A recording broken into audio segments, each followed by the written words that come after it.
Hi you guys, welcome back to my channel. If you are new here, welcome to my channel. My name is Chelsea. I am a homeschool mom of 2. My daughter is now 5 years old, and then I have a 1-year-old, soon to be 2-year-old son. He's not doing any homeschool, but my daughter is kind of like in her transitional kindergarten year. We did preschool last year, so this is technically my second year homeschooling, but I wouldn't consider my second year homeschooling. I consider it kind of my first year because the preschool year was more of like a play school year. Just really trying to become more hands-on and really focus on her letter sounds and then her numbers. So last year, that's what we focused on. And this year, want to see what my kindergarten curriculum plan is. I already have a video on that on this side or this side. I don't know. It's somewhere over here. If you watched that video, I am currently we have currently been working on the Good and the Beautiful's preschool course book. Now, this is the Good and the Beautiful preschool course book. We are on lesson 82. So we are on lesson 82 out of 90. So we are so close to being done with this book. We literally have this many more pages to go out of doing all of this. So super close to finishing this book.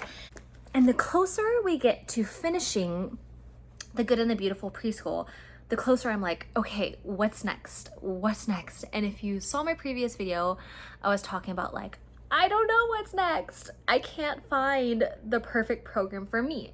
So that's what this video is gonna be about. It's gonna be a sit down video about all the programs I've been researching. I'll probably be doing a flip through all of them. And then I will be talking about what I think we're gonna try out. I've printed something off that we're gonna do a little trial period for like 2 weeks.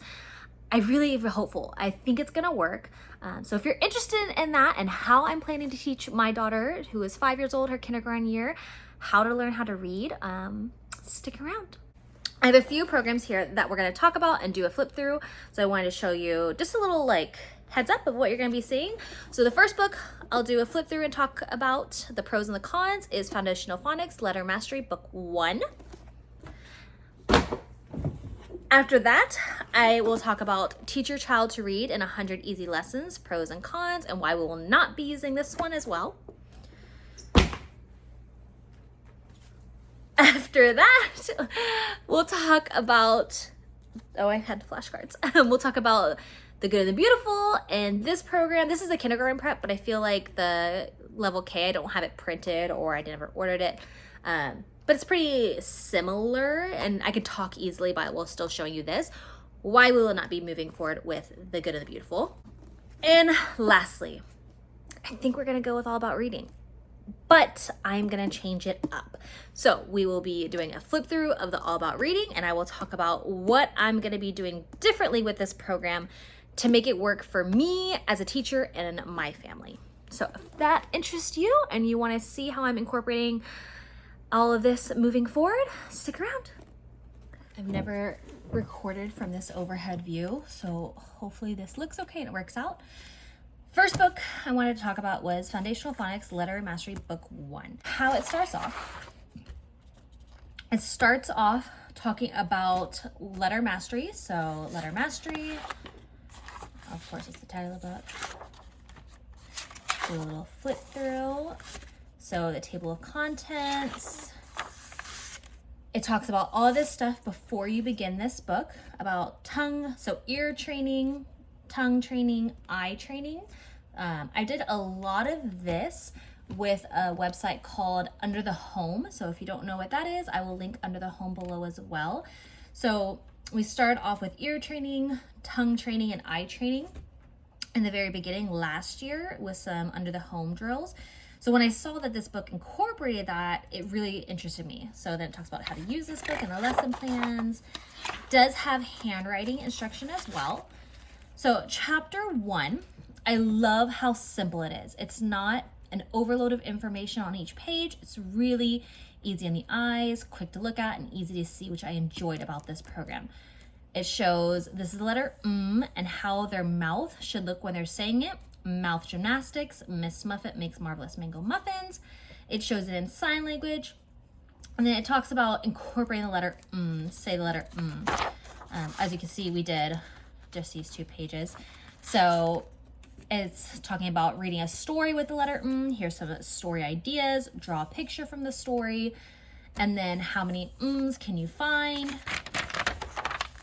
And then continue on with chapter 1. It says, study the picture. Can you find anything with a sound?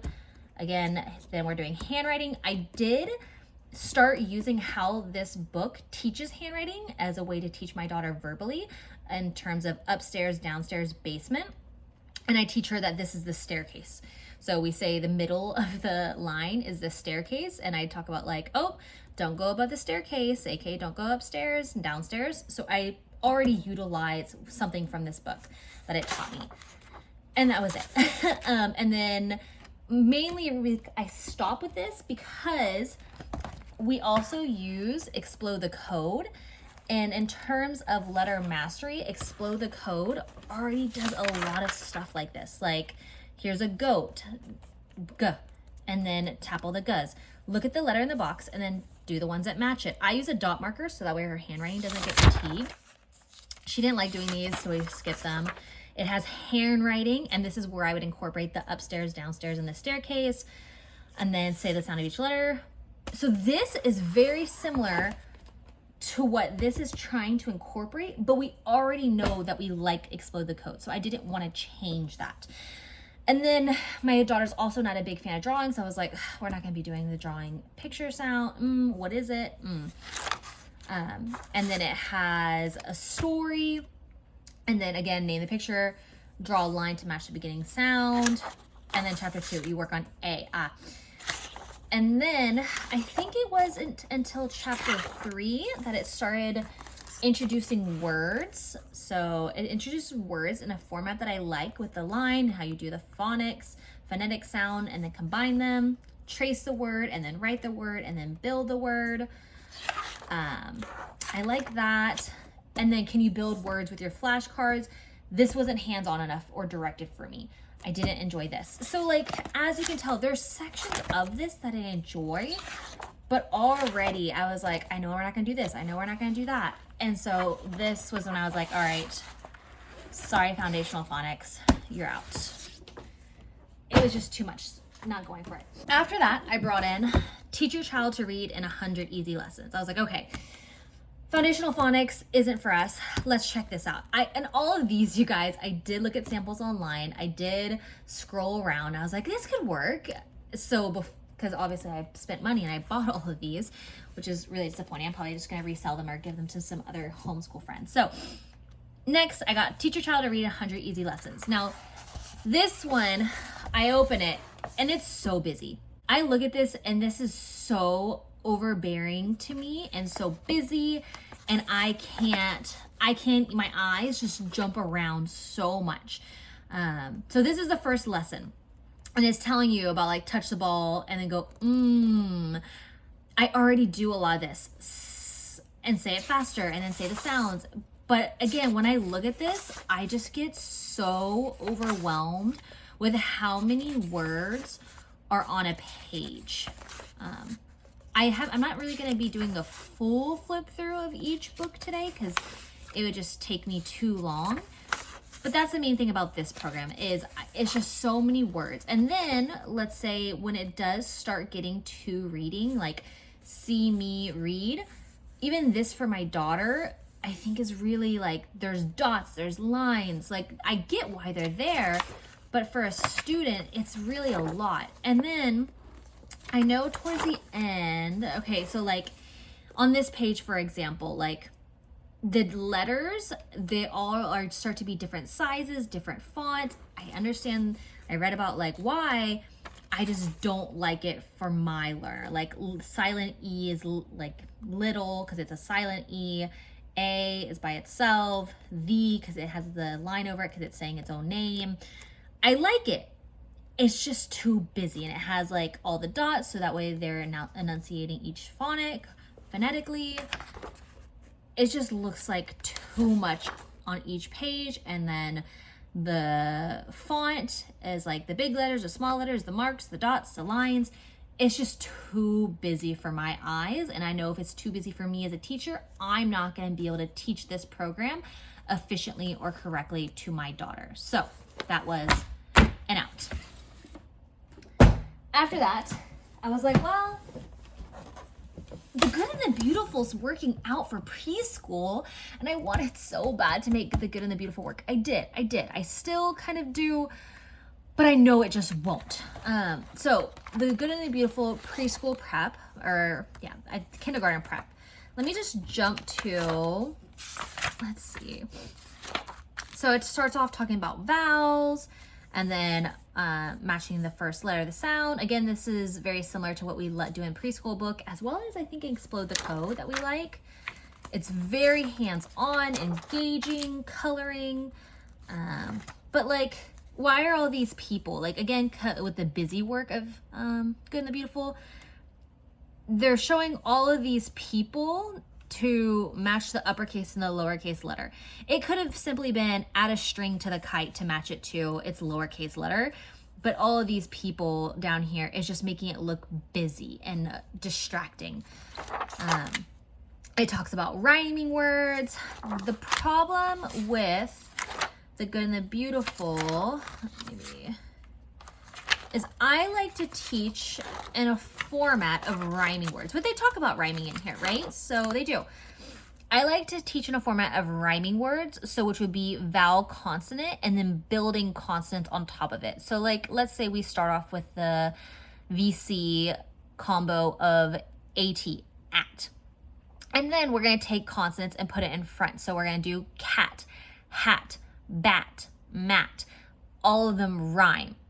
The Good and the Beautiful does CV to teach blending. And I did look up to it where I think it's called synthetic. I might be completely wrong because I went down the rabbit hole of teaching phonics, and I think it's synthetic versus All About Reading teaches, is it analytic? And synthetic does have its pros. But again, I didn't like it. And so it teaches ma, pa, ga, ra.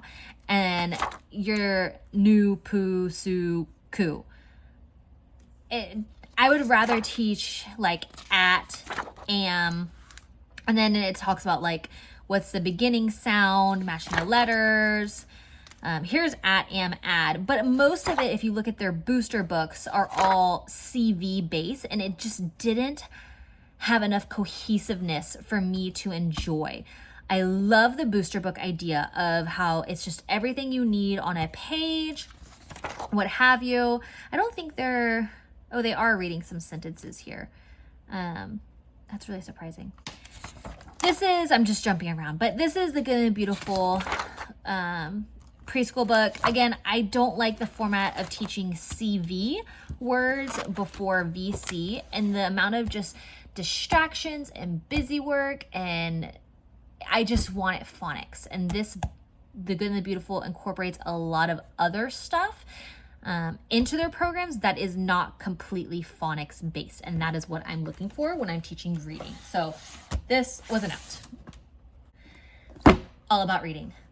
All About Reading teaches in the way that I want to teach. It's a multi-sensory program. It's step-by-step. It teaches all the reading skills. It is mastery-based, which I love.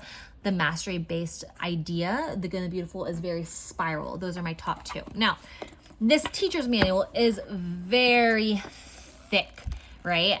And I don't want to have this out every single lesson I'm teaching. Like, again, if I go to lesson 1, oh, I didn't get my flashcards. Let's see if I go to, I think lesson 1 is pretty light on it.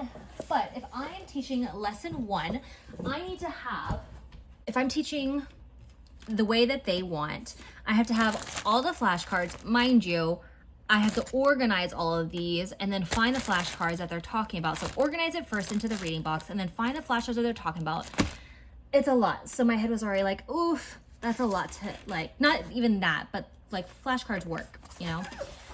And then it wants to do, use the letter tiles to blend sounds. So then I have to have the letter tiles, which I have obviously. And I also have, mind you, a 1-year-old. And so if he sees these out, they're going missing. I'm not going to be able to find these. So the letter tiles. So just for lesson 1, vocabulary cards, letter tiles, I love the fact of how they do it though. Like I love the demonstrate how to blend. I love play change the word, again with the rhyming of like Pam or Sam, Pam, and then you'll take this and change it to sap. That doesn't rhyme, but you know what I mean, sap and map rhyme. And then you'll talk about teaching vowels and consonants. After vocabulary, letter tiles, now you need an activity sheet. So I have my activity sheet already like organized in this big binder because it came from a friend. So if you ever see people with, this is a lot. So I got this program from a friend. So she already cut and tore all of hers out, and each one of them is in a little paper. But you all saw that binder. It's huge. So then you need the activity sheet for the lesson. And then you also need the reading words. So then you have to find the flashcards again. But the yellow ones are just for the phonograms. The green ones are for the words. So then you need your green flashcards for the words. And then that's it for this lesson. It's a lot. It was a lot to find. It's a lot to do. It's not all in one place. I love the program. I love the structure. I love like how it is like I love the phonograms. I love the words. I love the building. I love the rhyming. I want this program to work in a way that the Good and the Beautiful does aesthetically. Again, I don't need a lot of hand holding for myself personally. So when I look at this and it starts to get super wordy, I don't need that for myself personally. Some people do, you know? And so like this one, there's even more words. You're teaching a leap word, and then you have these practice fluency sheets. Also another activity book page that you'll need to grab. So I'm glad that I have this. And what I've done is I've taken this. Once I printed it, I realized it was too small, but I've taken this and I've essentially made my own kind of booster cards, how the Good and the Beautiful has, utilizing this. So that way I don't have to have this. I think I'll still have to have these. And then instead of these, I'll probably be using the app on my phone. So I will show you what I've done. And I printed off, I think 14. No, I printed off, I could have sworn I printed more. I think I printed off a week. So I printed off the first 3 lessons, and then you also have the book. So some lessons will have the book. So what I've done is all about reading lesson 1, and then you'll teach a new letter sound. So instead of having to find these, I have this, so we'll work on the letter sound. I could probably add like a dot underneath just so she can touch the dot. Again, I'll make this full size because after I printed these today, I realized these are too small. So teach the new letter sounds and then file the flashcards behind the phonogram cards review if I want to use these cards. I am testing using the Quizlet app instead. Again, having these, my son is going to grab, he's a handsy little boy, and tear and lose, and I will not find them. So I do have it here to file the flashcards behind the phonogram cards review, but I'll probably be using the Quizlet app. And then I put stuff that was in the teacher's manual here. So notice A is red because it is a vowel, and the rest are blue because they're consonants. So that's already something to start working on, which is very similar to the letter tiles. The vowels are red and consonants are blue. Play change the word. So if we want to use the letter tiles, or even I love using whiteboards. Play change the word, and then it has Sam to Pam, sap to map. Again, utilizing rhyming. Teach vowels and consonants, just pulling straight from the teacher's manual. These are all, I think, sample pages, so I'm not showing anything that's not public. Teach vowels and consonants. I put this twice so I can delete that, but I'm still building this out, so just realize that. But again, as read. And the vowels are A, E, I, O, U, and sometimes Y. Complete activity sheet. So this is where it tells me, okay, complete the page 9 from the book, and then it had the notes regarding the activity. I may use the back. No, I probably won't use the back to work on handwriting.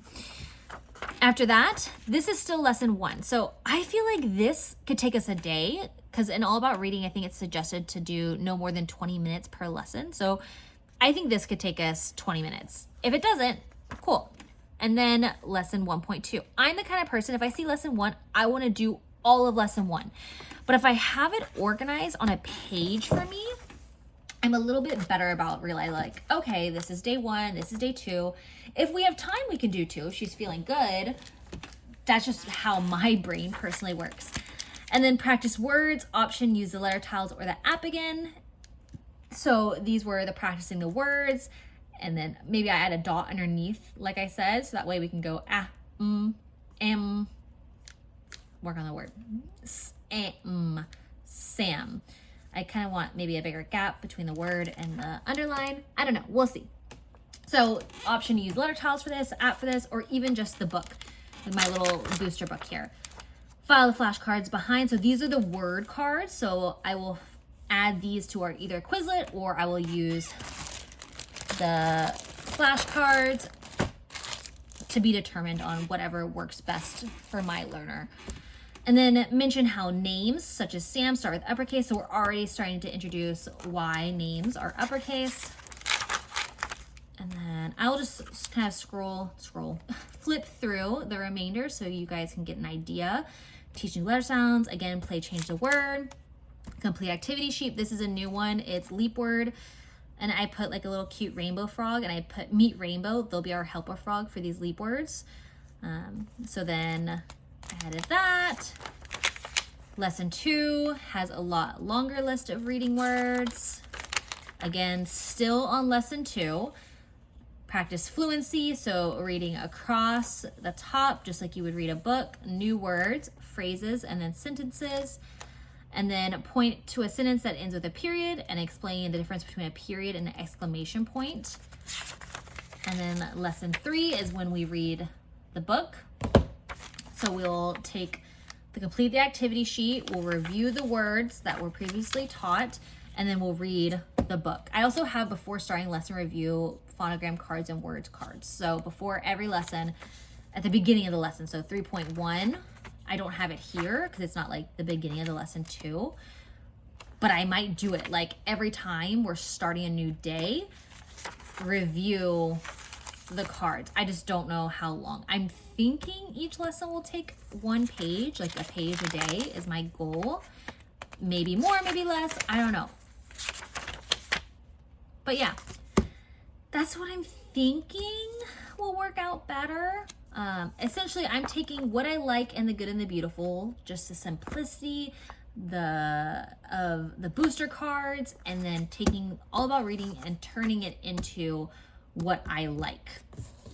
We will still be continuing with our Explode the Code. I've ordered Explode the Code 1 through 4. They're not here currently, but I have ordered the next phase for Explode the Code, which I think will work out perfectly as adding a handwriting element into, and maybe even like a little bit of spelling. I'm not really trying to push it though, but we'll be doing Explode the Code as well as all about reading. So these are my plan once she finishes her Good and the Beautiful preschool. If you are still here and you stuck around, thank you. Hopefully all of that makes sense. And if you have done any of the programs that I mentioned or I talked about, leave a comment below. What did you like? What didn't work? What do you think about my pulling from the good and the beautiful aspects that I like and bringing them to all about reading, the things that I feel like are missing? Again, it's mainly just, I open the All About Reading book and it overwhelms me. I look at the teacher's manual and it looks like a lot. And if it looks like a lot to me, I know it's going to feel like a lot before I even get the program going. It is done phenomenally. I love the building of the words. I love the fluency. I love the mastery. I love the practice and the spiraling back through review. I love it. It's just, I don't know. It's just something about it. So if you are still here, you stuck around, please leave me a comment below. Let me know your thoughts. I also started a new homeschool community Discord. It is called the Homeschool Village. And if you are interested in joining that village with me and a bunch of other amazing community members, come join us. I'll put the link down below. And until next time.